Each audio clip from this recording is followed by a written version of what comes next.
Top quality और consistent performance के लिए सिर्फ सिल्वर पंप। टॉप क्वालिटी और कंसिस्टेंट परफॉर्मेंस के लिए सिर्फ सिल्वर पंप, नाम याद रखना। काय कशा प्रकारे सद्भावना मार्चचं नियोजन आहे?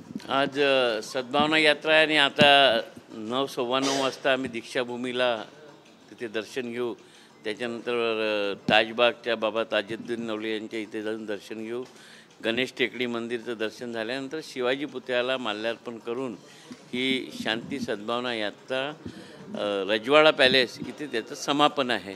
आणि त्या पद्धतीनं आता जवळपास थोड्याच वेळात 10-15 मिनिटात इथनं सगळे नेते मंडळी दीक्षाभूमीकडे रवाना होतील आणि त्यानंतर जो नियोजित कार्यक्रम आहे त्या पद्धतीनं समोरचा कार्यक्रम सुरू राहील. रजवाडा पॅलेसमध्ये काय कार्यक्रम? रजवाडा पॅलेसमध्ये एक समापन म्हणजे तिथे काही ठराविक 2-3 नेत्यांचं मार्गदर्शन होईल आणि जे कार्यकर्त्यांना जे संबोधन करायचं आहे ते करतील आणि त्याच्यानंतर कार्यक्रमाची सांगता होईल. सद्भावना शांती यात्रेमध्ये तुम्ही लोकांची भेटीगाठी घेणार आहे की फक्त राजकारणी एक मेसेज देणार? नाही, सद्भावना शांती यात्रेमध्ये लोक सहभागी राहतील ना, लोक सहभागी राहतील तिथल्या भेटीगाठी.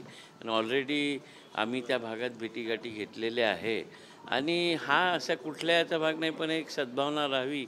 आणि काँग्रेस नेहमीच सर्वधर्म समभावाचं प्रतीक असलेला पक्ष आहे आणि सगळ्यांसोबत चालणारा, म्हणून या निमित्तानं अशा यात्रा अनेक निघत असतात, त्यापैकीच ही एक यात्रा आहे. हिंसाग्रस्त भागामध्ये दोन्ही बाजूच्या लोकांची मतं जाणून घेतले जाईल, नाही ते त्या भावना जाणून घेतल्या, त्या मतं जाणून घेतले, तसा अहवालसुद्धा दिला, त्याच्यानंतर राज्यपालांची भेटसुद्धा झाली.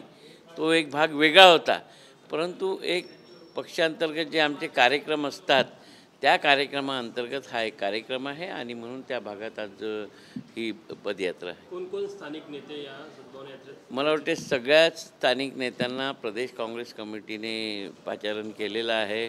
रमेशजी चेनीथल्ला साहेब आले आहेत दिल्लीवरनं, आमचे हर्षवर्धनजी सपकाळ साहेब आले आहेत, विजय वडेट्टीवार साहेब आले आहेत, तिथे चौधरीजी आहेत आणि अनेक नेते यामध्ये.